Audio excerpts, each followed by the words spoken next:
And so I'm gonna mute her right now. And what we'll just ask her to do is speak when public comment comes.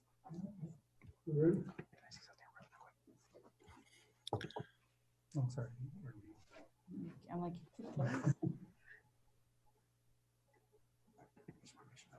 Are we good? All right, good evening, ladies and gentlemen. Today is June 8th, 2020.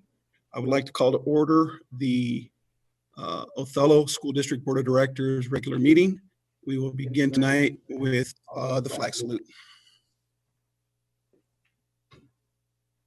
I pledge allegiance to the flag of the United States of America and to the republic for which it stands, one nation, under God, indivisible, with liberty and justice for all. Good evening once again. Want to welcome everybody that is on this Zoom meeting tonight. Board members, administrators, general public. Thank you for being with us tonight. Again, as we have in these times, full disclosure, hopefully technical difficulties don't get to us and we can have a good meeting tonight. So we welcome everyone who is on the call tonight. Moving on, I will entertain an approval of tonight's agenda. I move we approve tonight's agenda. Okay, we have a motion from Director Stevenson. I second. Second Go by ahead and take it, Director Lindsay. Prowse. All in favor? Aye. Aye. Aye. Any opposed? Motion carries. Okay, moving on. Item B1, public comment. I have been informed we do have someone who wishes to give some public comment, so we're going to try to get through this. And hi, my name is Liz Kara Saleh, and I'm coming to represent as a concerned citizen of Othello. I'm not representing any teacher groups. I'm only representing my own ideas. I would like to speak to you about racial diversity in the Othello School District. Diversity is a very large topic, but tonight I would just like to talk about racial diversity, and this is my why. First, I am a white educator. Second, I graduated from Eastern Washington University with a degree that combined anthropology, psychology, and Africana studies. It was primarily through my studies that I became aware of my own biases and part in upholding systemic racism. Since then, it has been critical for me to constantly seek out education to become a better citizen and better teacher. If I did not have those experiences, I as a white teacher would likely be unaware of how important race is for my students. To my best knowledge, I've never been offered and have not been required to participate in an anti-racism professional development or any professional development about racism. As we all should be clearly seeing, this education is vital. A concentrated effort by the district in providing equality and sustained training by well-qualified and experienced professionals could begin to make ripples in changing the narrative and outcome of our students and families. I also think staffing is another issue that should be addressed in concerns of racial diversity. Our staffing needs to be more representative of our student population. The OSPI Washington State report card from 1819 shows that we have a 70% white staff, but only a 9% white student body. This is a tremendous difference. There is a large body of research for the social and academic benefits for students of color for having teachers who look like them, who can relate culturally, and who speak the same language, as well as a positive effect for white students in seeing people of color in a leadership position. The message we are sending our students is that mostly white people can be teachers. There is no reason to uphold this. Through more focused recruitment efforts, spending just as much time and money on recruiting teachers of color. And I think in our community, it's also important for teachers who are fluent in Spanish. As we do with other recruitment efforts, we could change this message to our students about who can become a teacher. Thank you very much for giving me this time to speak tonight. all right, thank you, ma'am. Appreciate your input tonight. Yes, and that goes to show, you know, we've been letting people know that there is an opportunity for public comment at these meetings, and thank you very much for your input tonight. Moving on to board member discussion. Director Stevenson, do we have a ledge report tonight? Yes. So I think many of you received this, board members received this information flyer in the mail about our upcoming WASDA annual meeting. It's November 19th through the 21st. Through reading this and going to my last resolutions online meeting, I learned that both this event, the annual meeting, will be available either in person or online. We could do these events either way, and they're trying to figure out how to make it so that WASDA members, Washington State School Directors Association members, can benefit not just from the trainings online, but also the contact that we have with other board members by going to the meeting live and figuring out how to create a format and that we could do those things. Also, they have made a decision, WASDA has made a decision that they are going to be doing the General Assembly that is, I think it's in August, I'm not sure. I have it in my phone somewhere. Is going to be only online. This is where they vote to make the legislative changes for what our platforms are as WASDA members statewide, and the permanent positions for WASDA. It's going to be all an online voting system this time. Hopefully at that phase will be our county will be at a phase that we can all be in person in the room voting together. Only one person votes for each district. But and so there's a lot of great discussions that will come about and come from those things, and they'll send out all of the information beforehand so we can already, then they'll make it so we can have the comments. So those that went to our last WASDA annual meeting and that went to the General Assembly or the Legislative Assembly where we voted on those new resolutions and different things like that. I know that, I think, Mike, you were there for part of it. Ken, you were there as our voter for our school district. That's going to make it so that even though it was supposed to be in Tacoma this year, all of us could attend either from home or be at the school district and be voting together and making those decisions. I thought that was a wonderful change and modification for during this time, and them trying to make it so that no matter what district or county all WASDA members live in, will be able to participate, and I think much more so, and possibly make it so all future assembly meetings and other things, if you can't leave or travel or whatever, make it so that we could attend and be a much better attended, even online format. So I just wanted you all to be, of the board members, to be aware that those things will be coming up.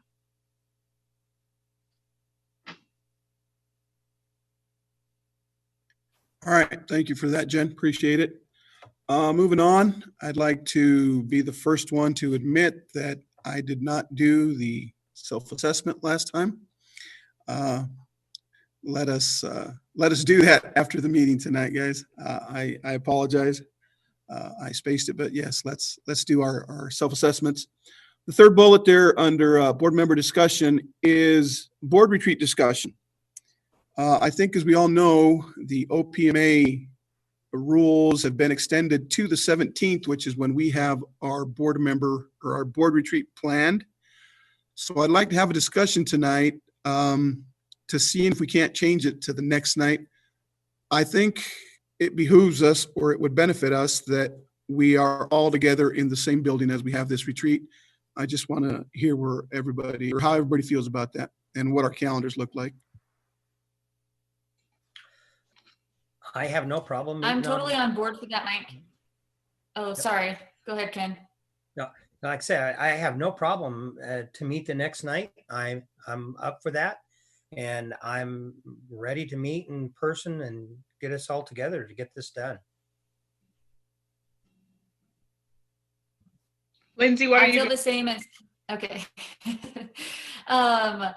My only question is, do you think the governor is going to continue to push us out? I mean, I feel like our Zoom meetings are so much less, I don't know if productive is the right word, but for me, it just feels less personal. I don't know. I miss seeing you guys. I miss being face to face and just, you know, getting ideas and being able to just do all of those things together. So I really would love to get back together personally. What are we going to do if the governor pushes that out again? I agree with what Lindsay said, and maybe a word would be effective that you're looking for. You know, it's not that they're not working. We're getting the work done, but they're not as effective, I think, as they could be. And I agree. I that was going to be my question. I think that I'd be shocked if he didn't extend it again. So I'm fine. The 18th works for my calendar, but I think that we need to have no matter what the plan is, it could just be the 5 of us, and we could have other people be on Zoom that need to participate, although Chris kind of has to be there too. So that's essential.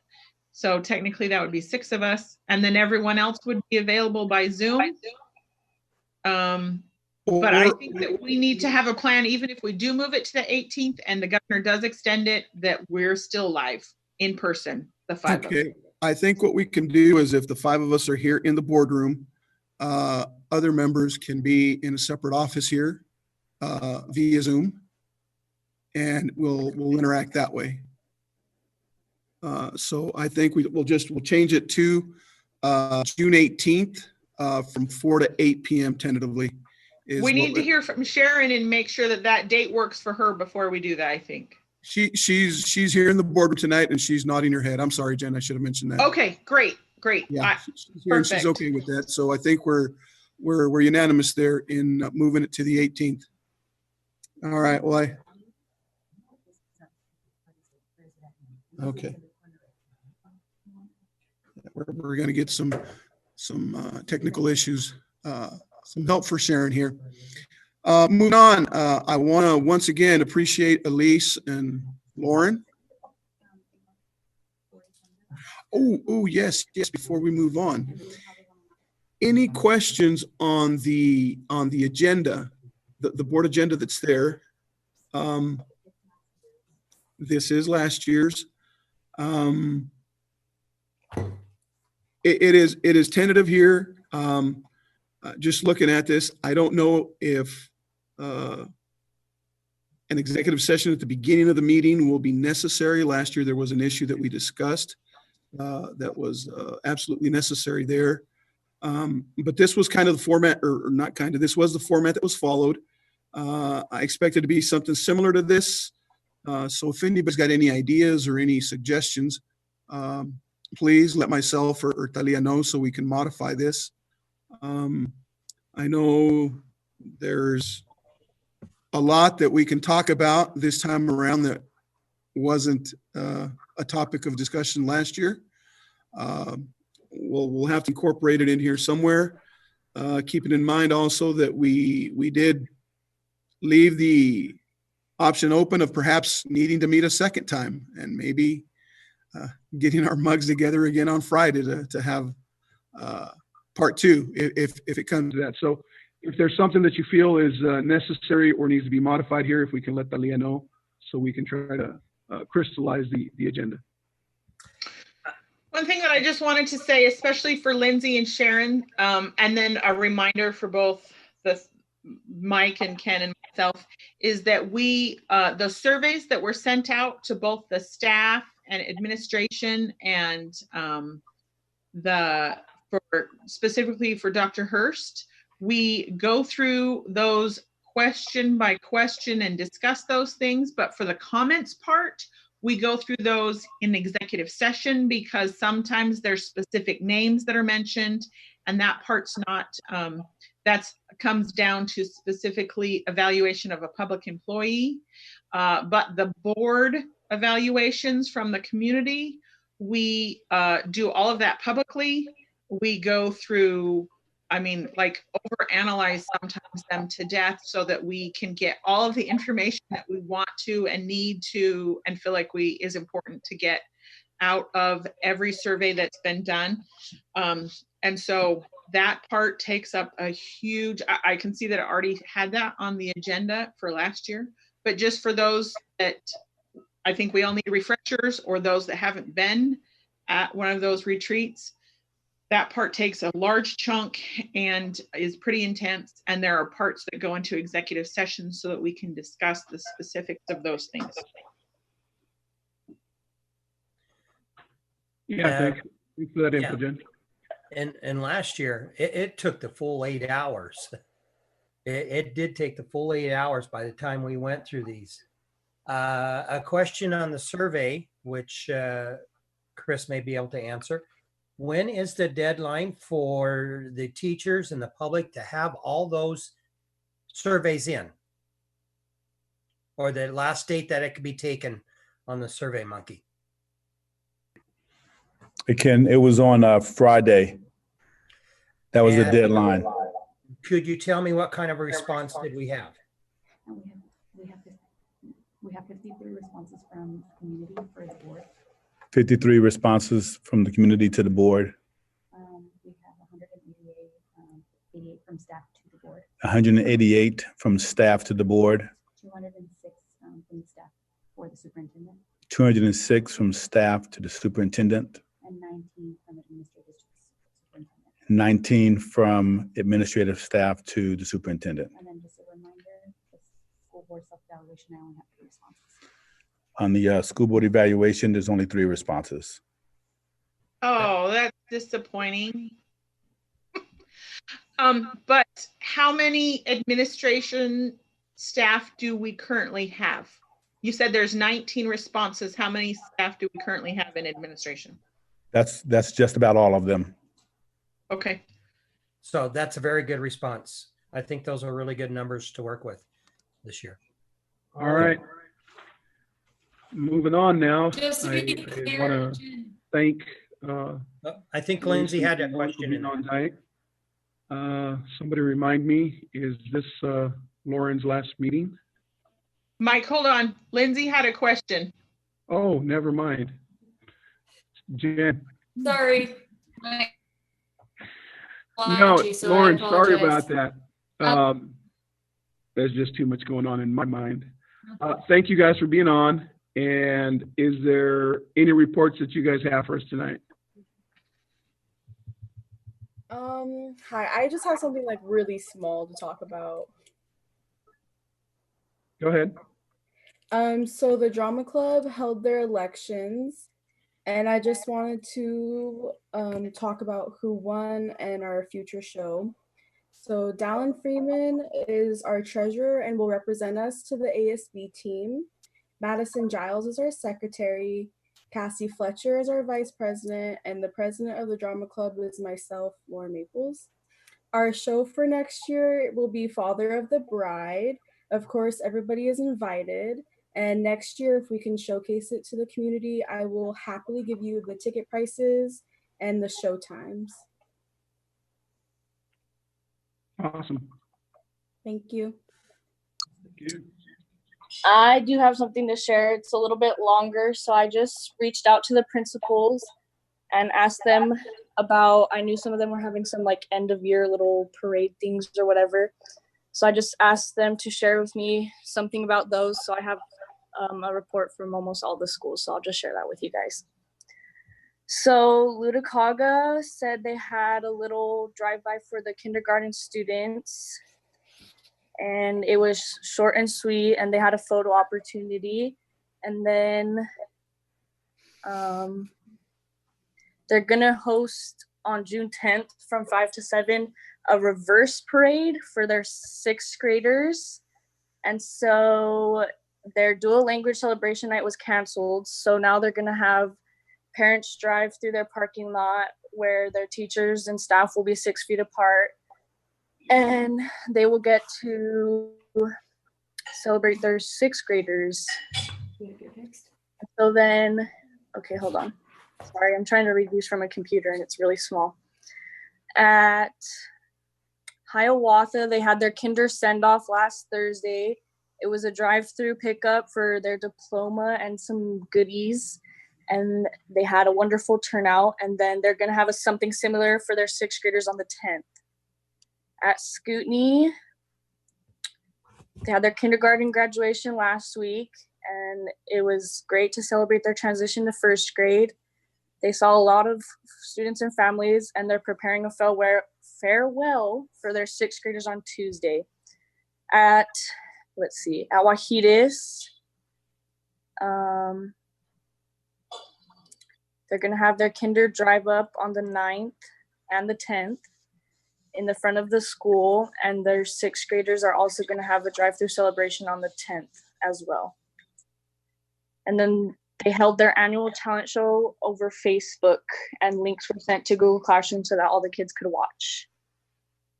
So then from DOHS, they said senior checkout was June 8th and June 9th. And then graduation is scheduled for the same day as OHS on July 17th. Senior highlight videos are playing on Facebook for the past few weeks, and they'll be participating in the OHS senior rifle activity this year as well. And then lastly, from the high school, we have, senior checkout was on the 4th and 5th, okay.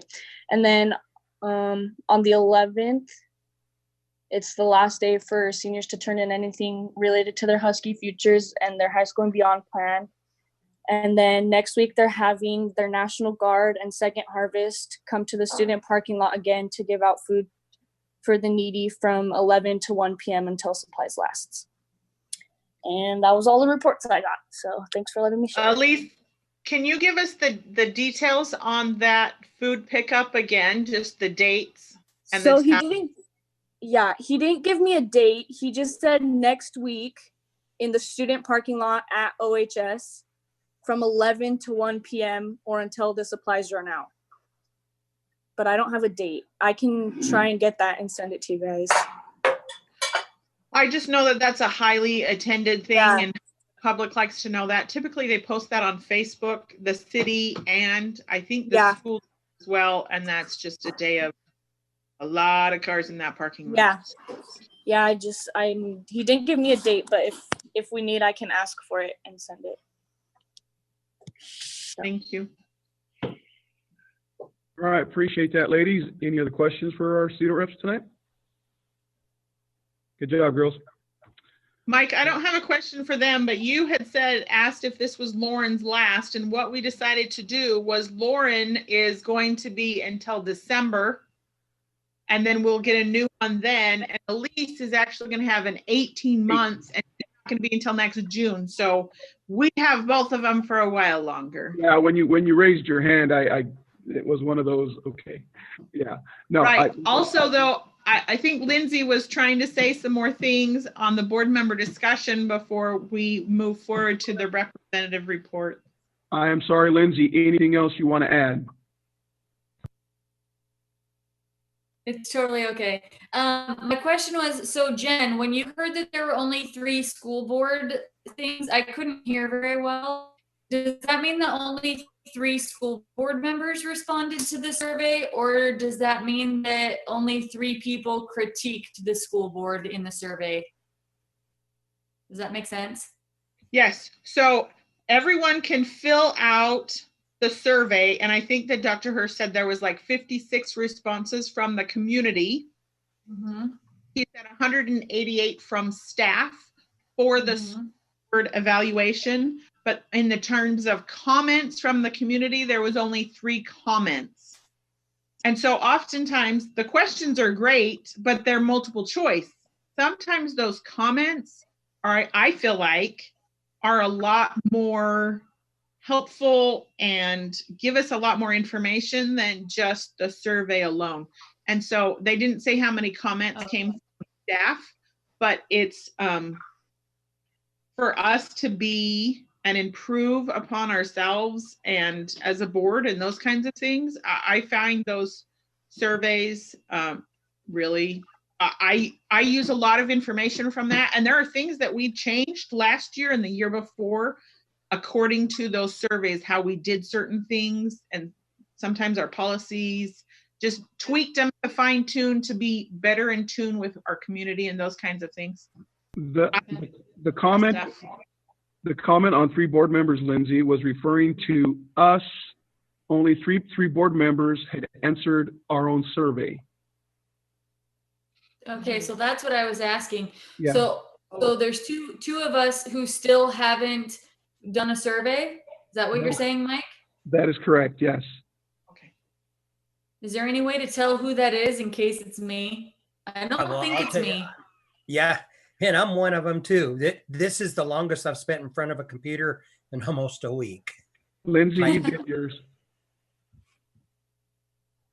Did you hear that, Lindsay? No. Yes, you did yours. Okay, so I'm good. Yeah. Okay. All right. Sorry about that. I did not hear you at the end of board member discussion. Did not mean to cut you off at all. Sorry about that. No problem. No problem. I didn't do mine. Sorry. I thought it was we were supposed to promote the citizens to do it. Yes. There is also a self-evaluation that we do for ourselves. So maybe we could ask Dr. Hurst, our board secretary, to send out that survey to those board members that haven't done that, because I think there's a way they can discover who those are. Just as a reminder, sometimes it's more helpful, I think, to. Had already planned to do that, Jen. So can you guys hear me? Yeah. Okay. So I just wanted to give a little bit of a clarification. I think there's some confusion. So there was a board self-evaluation that is not the survey that we sent out to the community. So the one that we sent out to the community is not the one that you need to fill out. It's the self-board evaluation that you received through email. 3 board members have already completed it. There's only 2, and I will resend it to those 2 that did not complete them. Okay. Thank you. Clear as mud. All right. Moving on. Item C1. I will entertain a motion to approve required approvals tonight. I have some questions before we get there. You can ask now. My questions were I can't on, hear you you, can Jen. go back and look at the, go into that section so we can look at those things. I had some questions on the Chromebook bid. Can you go into that bid and pull up the pricing?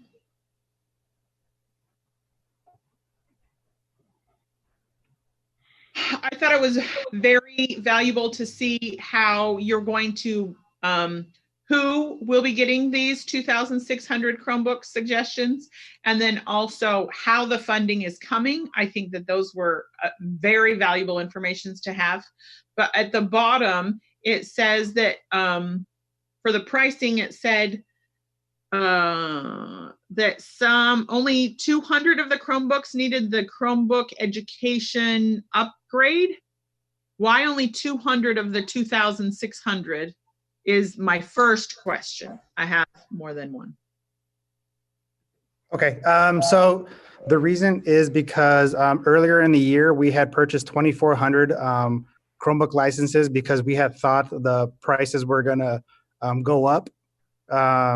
Then COVID hit, and so Google actually came out with a retraction saying that they were going to go ahead and leave it for the way the price was until I think it was later down in September. So the price should have been up, should have gone up in March to $31 a piece.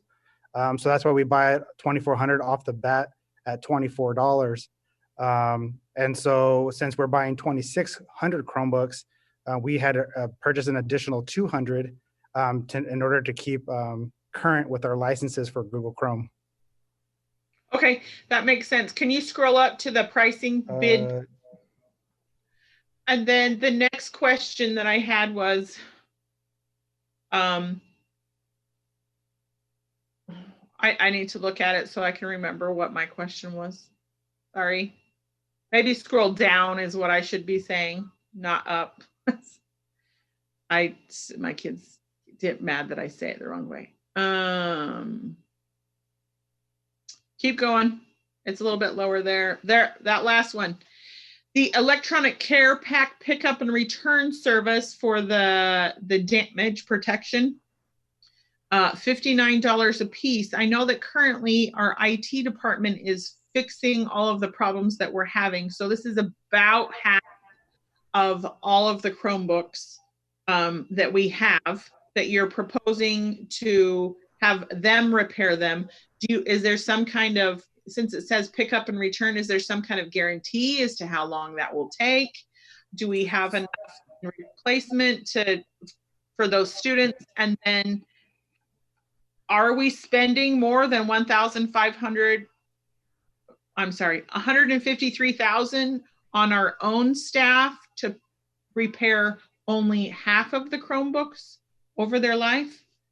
So just to put it in context, so this last year, I want to say there was roughly around $40,000 in repairs when it came to Chromebooks. That's not to mention the time it took my staff, which takes about 30 minutes per Chromebook to fix. So I think we've had over, I think it was around 300 fixes or probably more. So so it just became really time consuming for my department. And so we figured with this at the rate of, $60 would actually be beneficial to the school district because we can focus more on teachers and staff and their computer needs, and we won't be tied up as often when it comes to Chromebook repairs. And their turnaround days, once the package gets delivered to them, should be a 5-day turnaround time until we receive it again. And yes, we do have Chromebooks that the librarians have that they would have to check out to students once they turn their Chromebooks in to get repaired. Okay. So you think that this will be, what you're saying is in terms of just supplies, materials, we're talking like a net zero cost. And then there's the cost of your staff on top of this over a 4-year period. Okay. It's a 3-year period. It's for a 3-year warranty on it. And then the remaining 2 years we'll fix them on site.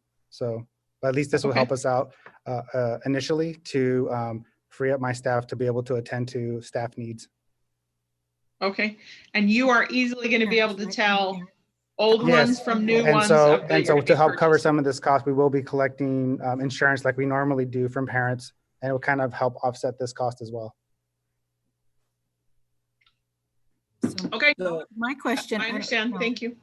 My question was where, this is hard, isn't it? Is where our funding for this? Where do we get the funding? Is it in the budget? Is it already pre-planned in the budget, or it's a big step? Jeanette. Oh, Jeanette. Yeah, so because the one-to-one initiative is a district initiative, it is in the budget. As you can see on the funding, I guess in the funding category on the cover page there, those first 4 items are grants. So we're able to actually use grant funds to support Chromebook purchases as well. And so that definitely helps be able to continue the initiative. And then the $1,300 is what's being paid for out of basic education. Jeanette, while you're looking at, while you're talking about those, can you go over each of those little initials and tell us what each of those stand for? Yes, so SPED is special education, and that's a state funded program. Bilingual is the next one, and that is also state funded. CTE career technical education, also called vocational ed, and probably something else too. The next one is LAP, Learning Assistance Program. And that is pretty much, the LAP is pretty much for elementary schools. So we use that for the elementary Chromebooks. And all 4 of those are state programs, and then BEA, basic ed. Oh, okay. Is this coming out of the 1920 budget, or will this be coming out of, by the time we receive them and get them here, will this be coming out of the 2021 budget that will be proposed to us here next month? It's 1920 funds. Still out of the 1920 funds. Okay. Yes. And how close does this get us to our one-to-one initiative? Are we still going to be short a few amount of Chromebooks, or does this get us really close to that? So we are already one-to-one. These are just to help with the replenishment. So before I got here, these were the Chromebooks that were purchased in 2015, 2016 school year. And so they have an end of life and next year will be their end of life in September of 21. It's next school year. So that's so this is just to replenish that. These Chromebooks will be good until 2026. So we have quite a long time to have these in our system. Okay, so the incoming 9th graders that get these Chromebooks in this year will have the opportunity to purchase them when they're a senior and done with school then. Correct, and that will give them roughly around 2 years to use them in college because they will be until 2026. Great, great. Rigo, were we able to sell any of the surplus that we had for sale? To students last year, yes. Yes, I don't have the number with me on how many. Okay, that's good.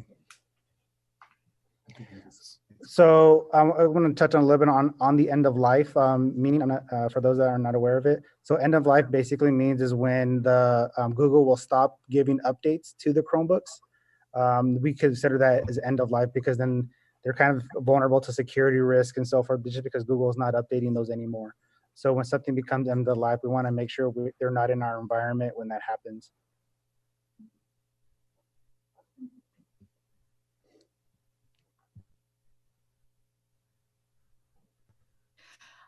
I have a question. Is this taking into account the possibility that a lot of our Chromebooks from this year won't make it back after being home with students?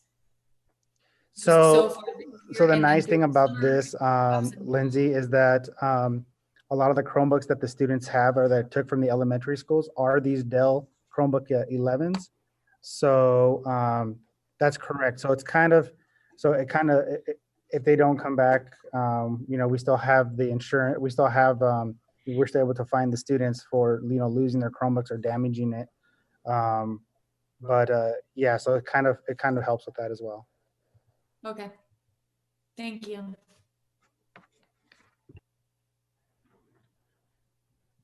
Okay. I will entertain a motion. For all of those details, I would like to move that we approve the required approvals. We have a motion by Director Stevenson. Can I get a second? I will second that. Second by Director Johnson. Any further discussion? All in favor of approving the required approvals, aye. Aye. Any opposed? Motion carries. Okay. Moving on, superintendent informational items.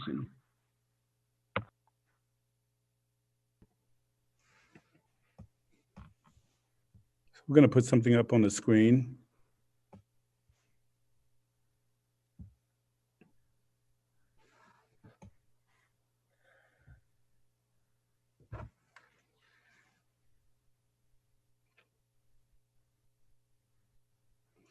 We first wanted to share that we received an email today from the governor's office talking about the 73-person committee. That committee is designed really to give guidance to all districts across the state on the reentry plan and what that should look like. I know superintendents across the state have been waiting for that guidance. We thought the guidance would come today. However, in the email, it did say that they would share that guidance with us by the end of the week. So one of the things we wanted to share with the board and the community that's watching and listening is that we believe that the 73-person committee is going to come out with 3 instructional model options to provide for districts across the state. And we believe what we are sharing with the board and the public tonight is right on target with that. I'll also share with the board and the community is that what I'll be proposing or sharing with you this evening is not anything that's set in stone. It's not a finality. These are just models that are being discussed. And what we will do is we'll really look at several different things to kind of guide us on which option that we'll be leading towards for the fall. So one of the pieces we'll be looking for is that guidance. And even though we're waiting for that guidance, just understanding that our district is ahead of the game, just like several other districts are as well. We already are doing some planning, but we'll still wait for that guidance from the governor's office. The other piece we'll be waiting for is also where will we be in the phased in plan from the governor as well. We'll be in phase 3, we'll be in phase 4 by the time school starts, because that will make a difference. We know that phase 3, it talks about gatherings of no more than 50. So that does make a difference as well. So I want to share with you the final choice will be based also on what phase that we are in. One of the pieces that we're also in the midst of doing that we want to do is we want to get parent feedback. So we're in the process of constructing a survey. We want to hear from our parents about our instructional model options. So we'll be presenting these to them. But not only our parents, we want to hear from our students as well. So we'll have the survey going out to them. We do have staff that's already involved in the groups that have already been doing the planning, but we want to put the survey out even to all staff. So that's going to really lend itself to listening to their feedback and really directing the district on what instructional model option we're going to be leading toward. So thus far, there's 3 things that we're looking at. Guidance from governor's office.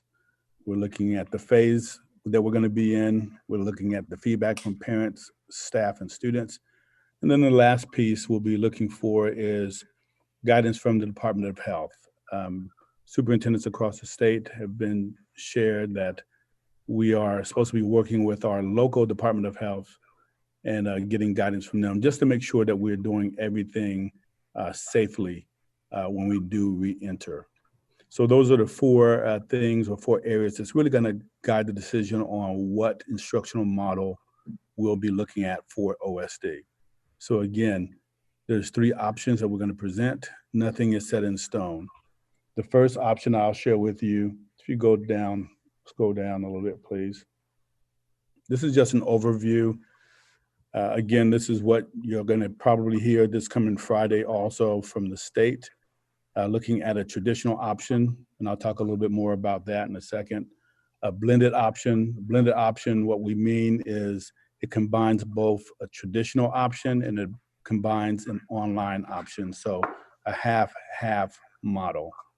And then a online model is another option that we're looking at. We're not looking at, of course, the same type of online experience, which is why when you're looking at this, it says distance learning 2.0, so a more refined online model, if in fact we're moving in that direction. You can go to the next slide.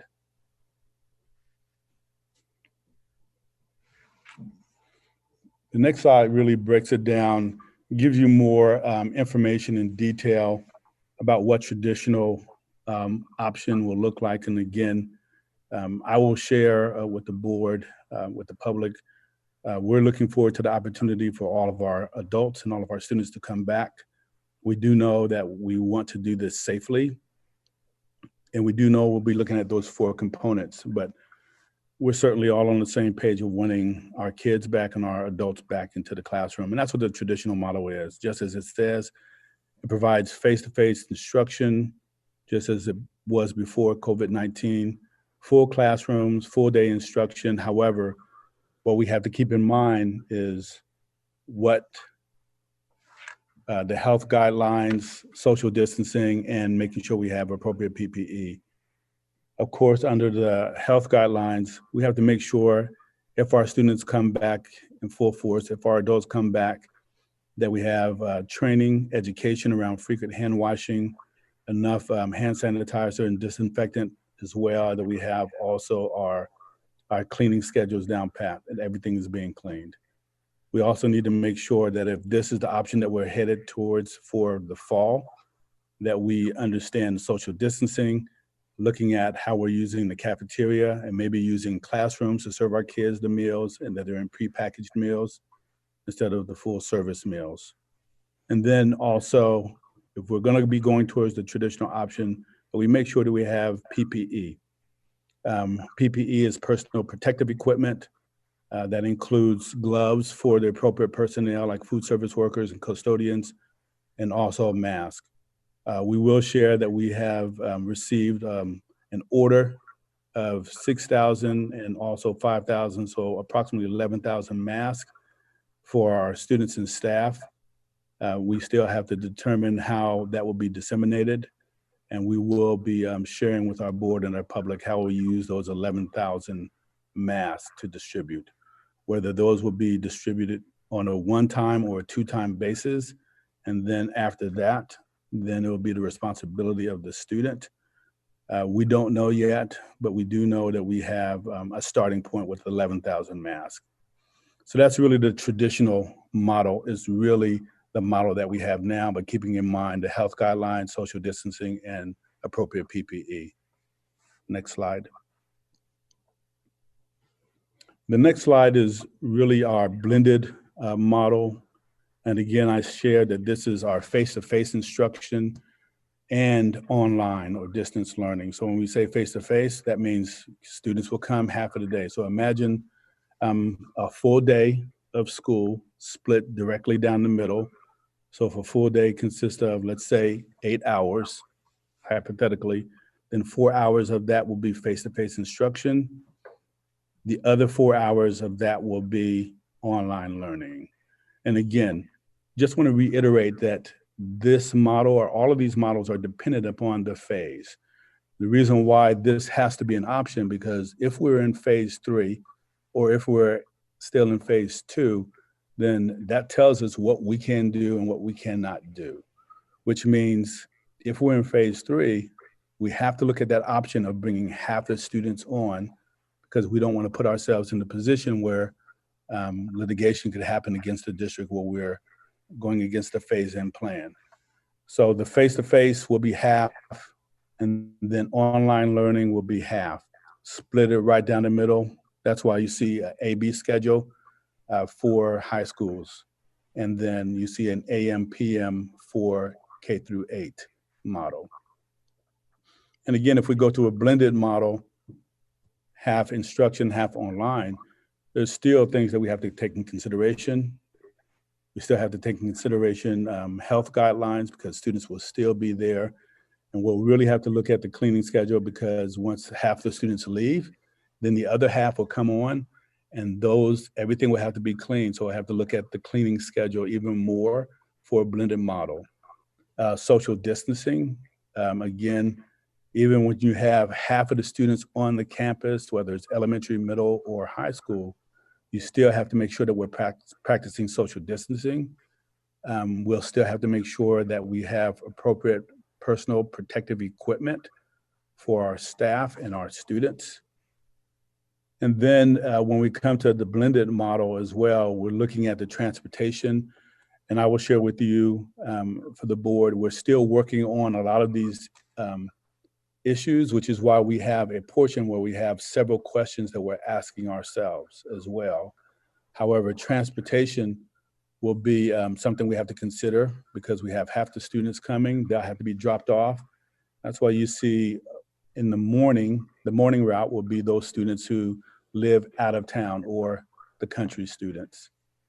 And then the afternoon route will be those students who live in town. And then you have food service as well that we have to consider. Morning students eat breakfast at school, take home a sack lunch. Afternoon students eat lunch at school, take home a sack breakfast, or it can be dinner as well. And then secondary will have the prepackaged meals. When we go to the next slide is online. So this, again, this is an option that's dependent upon the phase that we're in. And let's say, for instance, we don't get out of phase 2. So phase 2 is very limiting. So that would naturally tell us a story that if we're in phase 2 for the fall, then we'd have to look at an online model seriously. I think one of the things that we have to look at is our distance learning model. And I know that our teams are doing that right now and really fine tuning that so it's more and better than what we have it as right now. So that's why we have distance learning 2.0. We'll also have to look at things that we're doing in common. The core 4 actually comes from training that our staff has been going through ESD, provided by them through a person named Jeff Utek. And one of the things that we're looking at is the framework that we're using to actually push out onlining for our kids. So one of the comments that we're getting back from the community and from parents is making sure that we have consistency in certain areas. So learning management system like Google Classroom, that could be one of the 4 items or one item that we're using in common, that we're very consistent across the board with that. But even when we're doing an online model or a version, you see social distancing. That's not an issue because no one's on campus. However, we still have to worry about our cleaning schedule and making sure that we're cleaning our areas. We still have to make sure that staff who are available, essential staff and any staff who are on the campus, that they're wearing the appropriate PPE, personal protective equipment, and then also making sure that we have our centers and our pickup locations for delivery of meals. Once again, I just want to reiterate, there's been a lot that's been happening behind the scenes going into the planning of these options. And again, we believe that these are the options that are going to be presented by our state.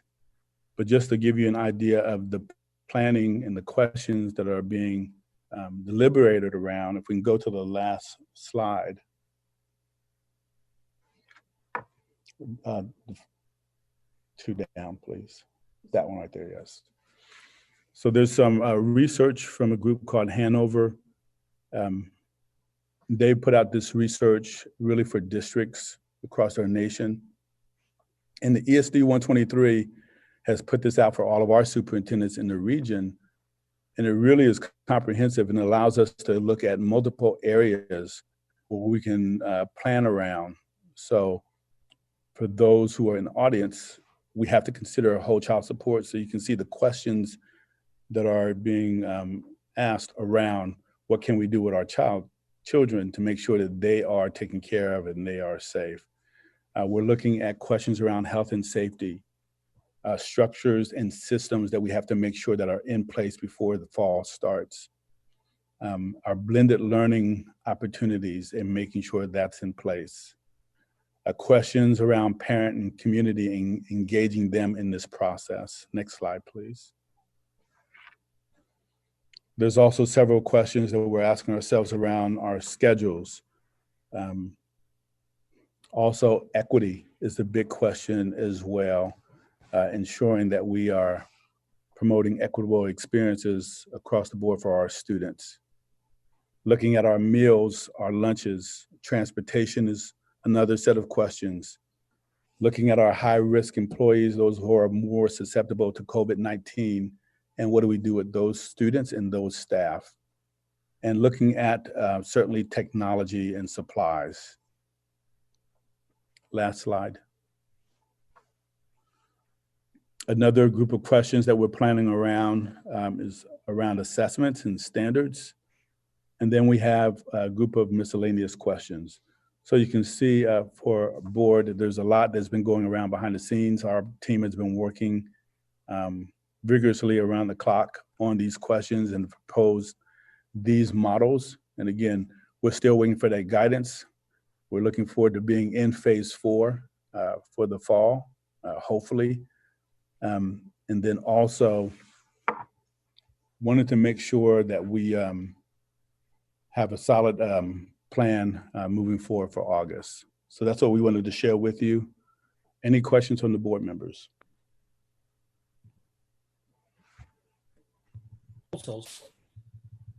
Which one is the best one for the kids? So I can share with you one, when I hear that question, Ken, one of the first things that comes to my mind is what's best for kids, but also what's safe for kids. So I know that I have to look at multiple things. So when I look at safety for our kids, I think one of the things I have to look at is, one, all of the feedback from everyone, but I cannot ignore any guidance that has been provided from the state. I can't ignore any guidance that's being provided from Department of Health. And we can't ignore any guidance that's coming from OSPI as well. So I think one of the first and foremost things is safety of our kids. And then also a thing that comes to my mind is protecting the district from liability. And that's a reality. So if we are out of alignment with what the state is sharing, then that's something that we have to consider, and I have to share that with the board. What's best for kids is providing a quality educational program. So when I think about that, it's caused us to really rethink how we do everything, Ken. I think initially, probably the first thing that probably jumps out to my mind is maybe a traditional experience, but maybe not. Can we fully educate our kids in a blended model or in an online model? I think it's causing everyone across our nation to really rethink education. What if everything is still closed and we are in phase 2? Then we're obligated to still provide our best for our students and actually make sure that it's healthy and safe. So I think, I'm not sure if I answered your question, what's best for kids?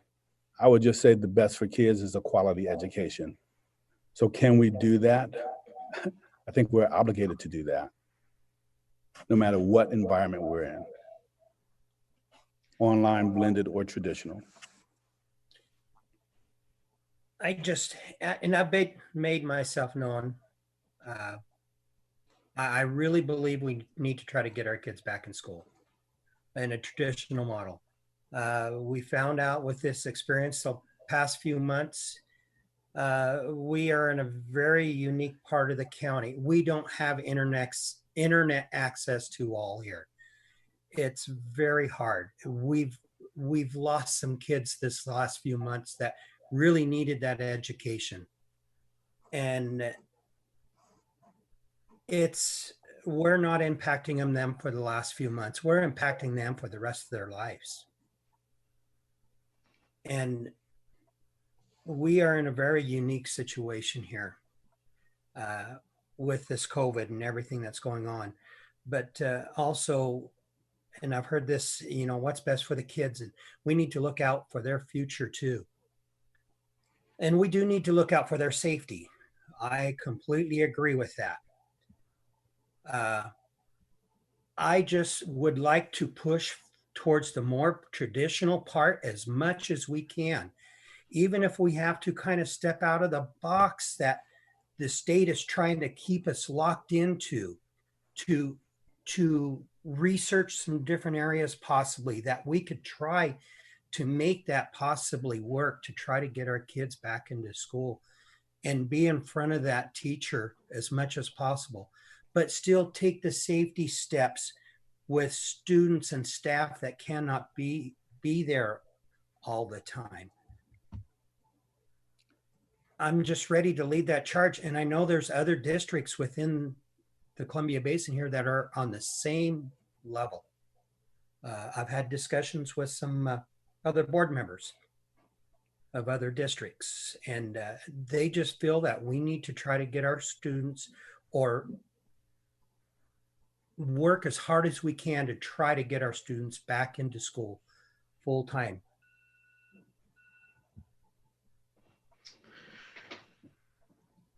So I have some, Ken, are you done? I don't want to jump in Yes. if you're. No, go ahead. Go ahead. Okay. I think it's great that you, Dr. Hurst, and your team has looked at and really can identify that there's 3 basic options, maybe variations of each of those.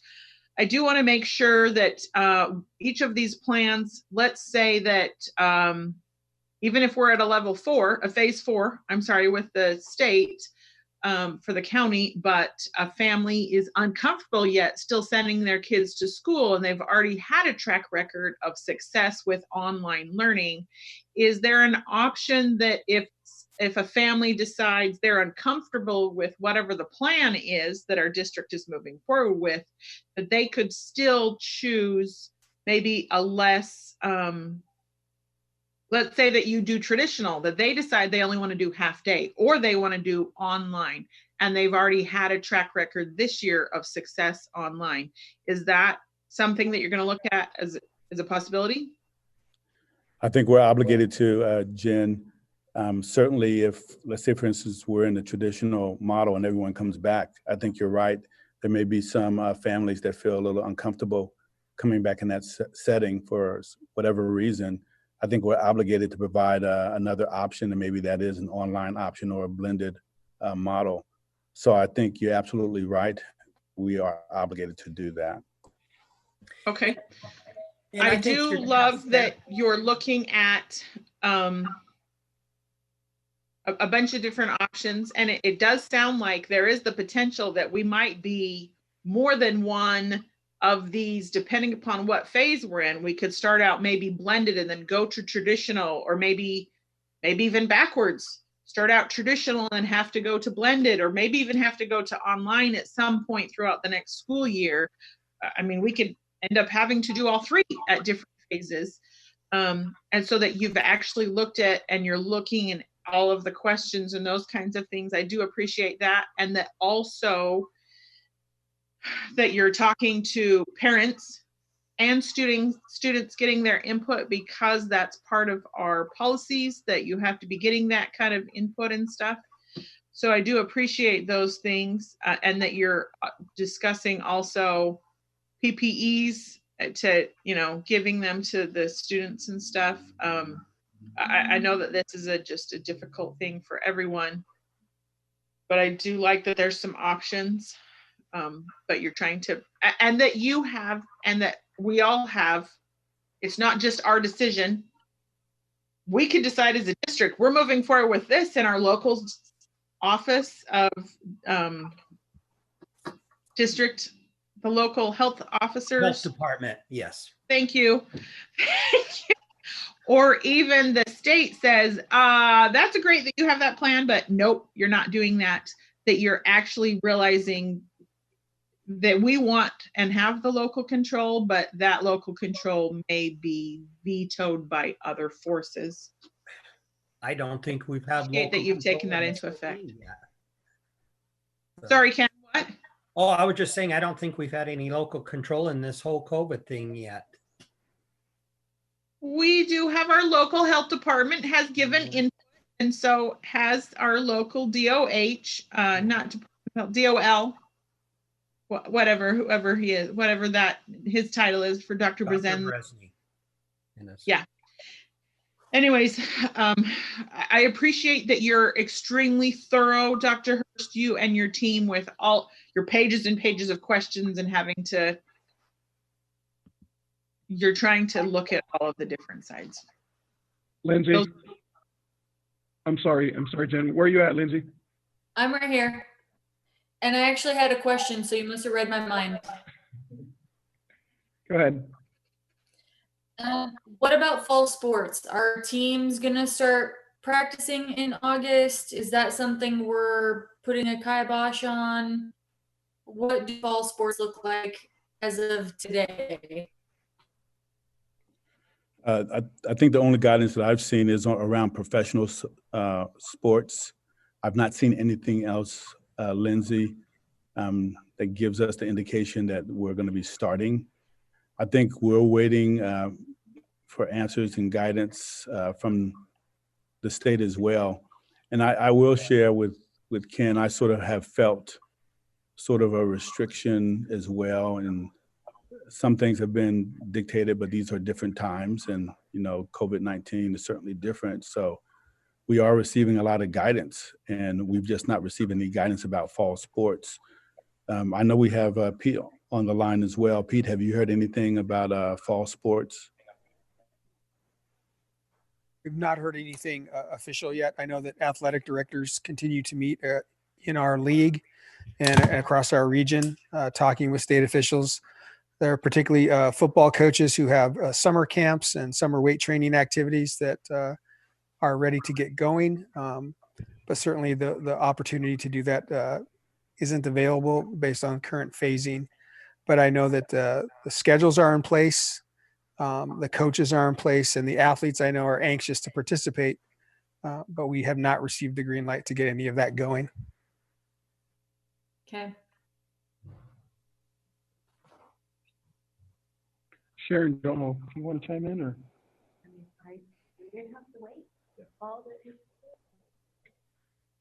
All right. Any other questions for Chris? All right. Can I just say one thing? Yeah, of course. I'll just say I appreciate all of your comments, and I certainly acknowledge everything that each one of you have shared. And we'll certainly look into the guidance for our athletes, Lindsay, and certainly take into consideration what you shared as well, Ken, that you would really like to see our kids back in school and our adults back in school in the traditional setting. So thank you all for your comments. I did want to ask, Chris, when do you plan on sending the survey out to the community? Into this? Okay. Yeah, because that'll be very interesting to see what kind of response we have there. Should we ask our student reps their thoughts? I think you just did, Lauren. I see you're still on there. I do like that we have options. I feel like we all are just itching to get back into the classroom and be around our teachers and our peers. But I think a lot of us do understand that we need to be wary of our safety. And I appreciate that everything, all of the work that has gone behind all of this and all the curtains and all the posts. I'm excited to get my survey so that I can express my opinion. And I know that my peers and my teachers and my staff will be excited too. Yeah, I just want to get back into the classroom, but I know that we need to do what's safe. Jan, I don't know if Elise is with you, if she's got a comment. She is not with me, and so I was just asking her, the Wi-Fi at our house is terrible, so I left, and she's still there, and she had to get off of it, but she's trying to get back on, so I don't know if you want to give her a minute or just go on. Okay, well, I'll go on, and if I see her jump back on, I will go back to her and give her a chance to chime in and see what her thoughts are. Okay. I did get it. I did get a text from her. She said, from Elise, my Wi-Fi connection got really bad, so I had to get off a while ago. Super sorry. So I don't know if she was able to hear and be present for the presentation so. Well, she's trying to get back on right now, so if she does, I guess you can ask her. If not, that's fine too. All right, thank you, appreciate that. I just want to say one more thing. So as a mom who has 3 kids in elementary school and who is unprepared to be a teacher, I can just say I desperately want my kids to be back in school full time. And I've heard from several other parents who are very nervous about the fall and not knowing what they'll do for childcare for half the day and all that kind of stuff. I understand that the district's taking that all into consideration and is doing their absolute very best. I I just speak for myself and for some other moms who were unprepared to homeschool, and saying, I hope this clears up. I hope we're in phase 4. I hope we can all go back to school in the fall. Otherwise, you guys might have to rescue me from the loony bin, because this has been crazy. All right. Hey, Elise, wondering if you want to chime in on what your thoughts are as far as this fall and coming back to school.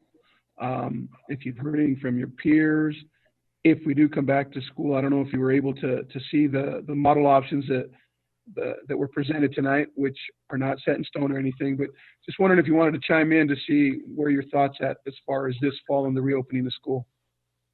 Yeah, I can see them now. My Wi-Fi was being really bad. Sorry, I got kicked off earlier. So I think, like, real talk, my biggest wish is that we could just go back to the traditional way. But if that wouldn't be able to happen, I think the blended option is great. Really, anything but online, but all online would be my absolute number one. I don't know. I would not want to go all online, I guess. I know you and your peers are probably not talking about this. Has there been any chatter amongst yourselves? I mean, you guys are all planning for your summer vacation and everything else, but any conversations, Lauren, Elise, either one of you? Yeah, actually, it is something that I've been talking about with a couple of my friends, just like curious what they think about it. And I just think everybody just really does not want to do all online. Like, if there was any other possibility other than not all online, I think that's what they've been talking about that they want. I 100% back you. Like, even just talking to a couple of people, like, we all are not enjoying trying to learn online. It's super hard. And if we have to do it again, I know a lot of people are going to be like mega mad. Like, it's not something we want to do. Yeah, I just think it's really hard online because for a lot of the kids, including me sometimes, there's no motivation behind it. It's especially with, like, I take a lot of advanced classes and honors classes. It's extremely hard to do those kind of classes online. Okay. Well, I appreciate both of your contributions tonight, your candor, your honesty.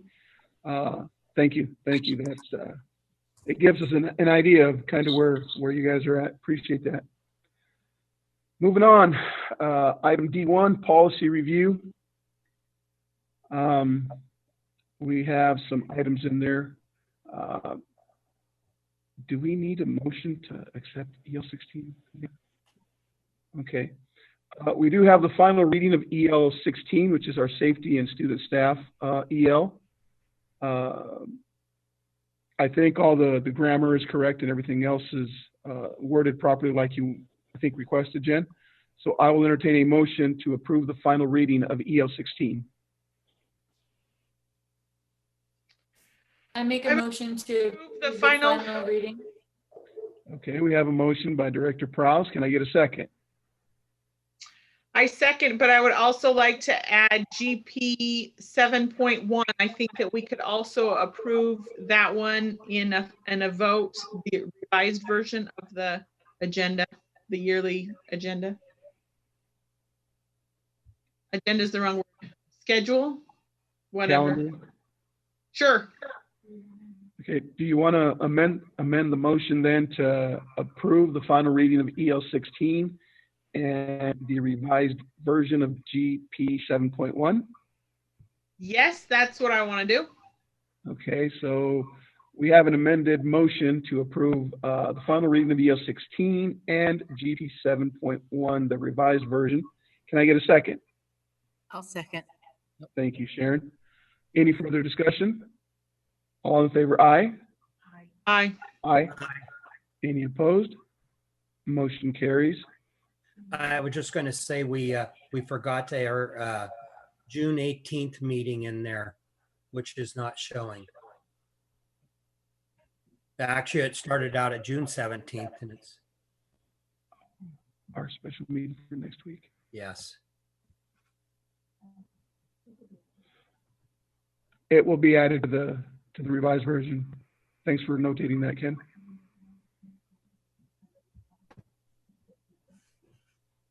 Yes, also in December, I'm being told by Talia, or being reminded that our meetings are not on the second and fourth Mondays.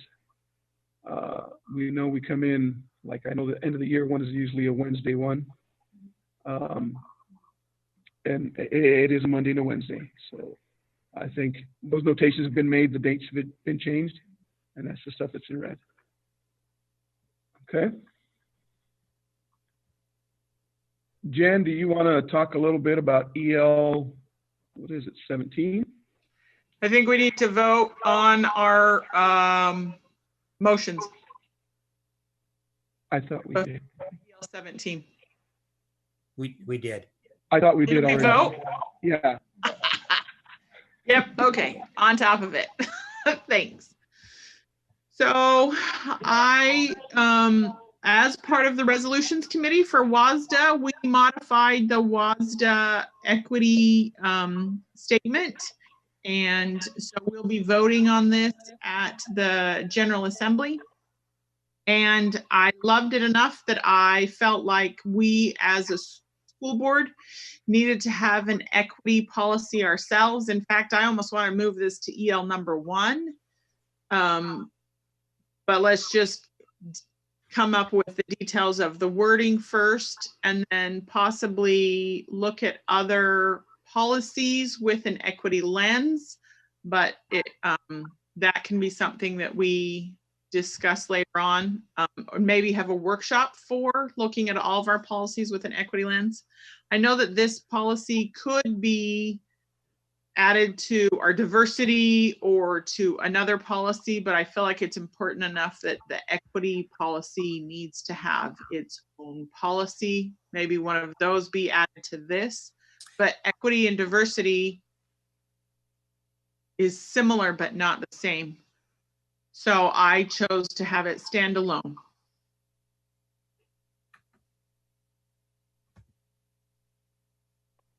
Okay, I think I want to take some time and just read more thoroughly and see if a combination is possible, feasible.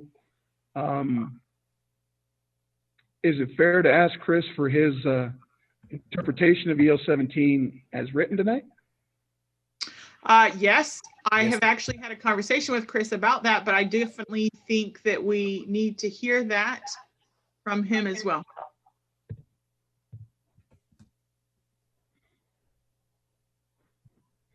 Yes, in our conversation, when we look at the first one, it talks about the failure to make progress towards identifying the needs of every student and how to meet those needs. We had a great conversation about the difference between the achievement gap and the opportunity gap. And I really feel that this first statement deals with the opportunity gap, excuse me, and the resources that we're providing for every student, and making sure that we look at every student as an individual, that we look at their needs as an individual, and the resources that each individual student's needs to be successful throughout their educational journey. So I really align this first statement to the opportunity gap, which is really about inputs and what we're putting into our students. And I like the term opportunity gap because it really makes it personal for the students. So that's really what I make out of number 1. It's really about identifying students as an individual and the needs of every student to close that gap. And then for number 2, the failure to ensure that the creation of equitable schools, it really folds into number 1, and really making sure if we are doing this for every individual student, we're looking at the resources for them to be successful across the system, then we are going to be creating equitable schools. So these sort of fall into one another, blend into one another. This doesn't completely meet the needs of our public comment that was made tonight by Liz, but I think goes towards some of those things that she touched on. Can you start all over? I'm having to mute my computer when Chris is talking. I didn't hear the first part of your statement. So I think that part of this this policy meets some of the needs of the comment that was made tonight by Liz. Doesn't address each of them specifically, but like the creation of equitable schools, she talked about the different staff, our staff looking and sounding similar to the students that we have, and those kinds of things.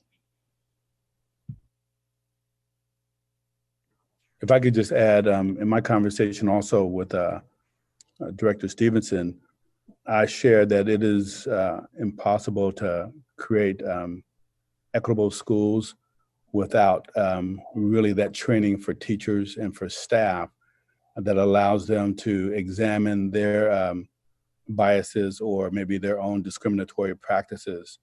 So it does speak to what Liz Kara Saleh was speaking about, the need for diversity training, or I really call it cultural proficiency, and really examining our own biases and discriminatory practices. So absolutely. Right. I think that our district has really been, and through Dr. Hurst's instruction and leadership, he's really been focusing on a lot of these equity issues already. It just hasn't been put into a policy. And this makes it more accountable to our community and to each of our students as well, to meeting each student's needs. I know that this is a large hot topic right now in our nation. And this is actually something that I had been working on for a few months, and finally had it fine-tuned enough that I felt like I was ready to come forward with it. Equity is never going to be 100% effective. We're always going to have biases, but there are ways for us each to be aware more so of our biases and try to be a lot more culturally accepting and relevant and those kinds of things. And I think that this is just something that we've actually needed for a while. And finally, I'm trying to bring something forward. Well, it's important to show that we care and that we're working towards something, and that this is a priority for us, to making sure that we have equity for all of our students.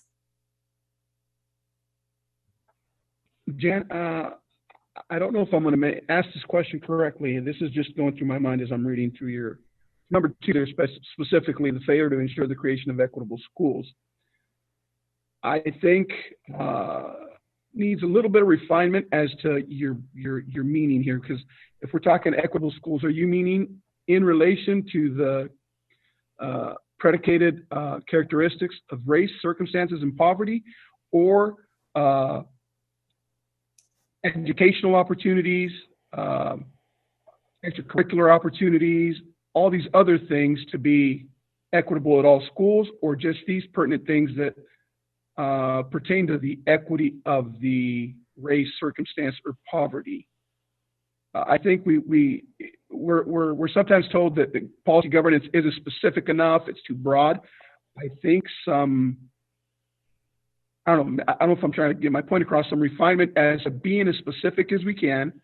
That way we leave no doubt that this is what's expected. Chris has an opportunity to interpret that and make the necessary adjustments or accommodations to ensure that these things are what this policy is intended to, or trying to get across. I think that I think that you didn't say that incorrectly. My intent is that every student is given every opportunity to be to have that opportunity gap as small as possible to every other student. In terms of things, we all have challenges that education is trying to, I guess so I'm more focused on each student having all of their needs met, as opposed to every school being equal to each other. I'm much more, that's my goal. I mean, the diversity of each campus, that's already addressed somewhere else. And that's why I didn't want to join it here. I'm more focused on every student having every need met so that they are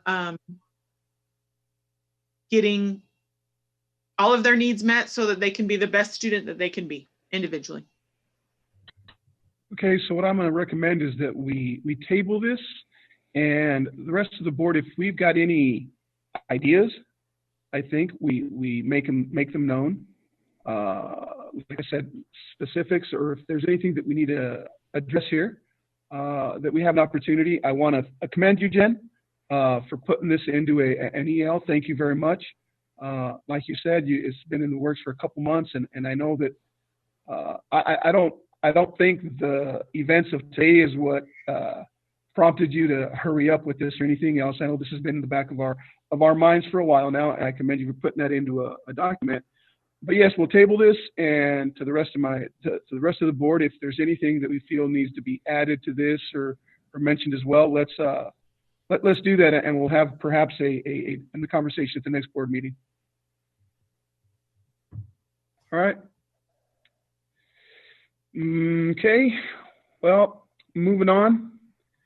The board will now we will take a recess for a couple minutes to sign off of this meeting and log on. The board will now go into an executive session for 15 minutes for the purpose of discussing performance of a public employee and to evaluate the qualifications of an applicant for public employment. No action will be taken following the executive session. According to the computer I'm looking at, it's 8:26. So 8:28, 8:29. Can we all be back on the other invite that we got for the executive session? I do have a quick question. So when we finish the executive session, are we coming back to this meeting to finish this meeting and to be on YouTube? Or is this the end of both YouTube and this meeting when we go to the executive? This will be the end of. You've gone on mute. Mike, you're on mute now. This will be the end of both meetings, or this meeting, and we'll finish at the other. Okay, thank you. All right. Thank you very much to everyone who's been listening tonight. Again, appreciate everybody that's on this call. Thank you very much.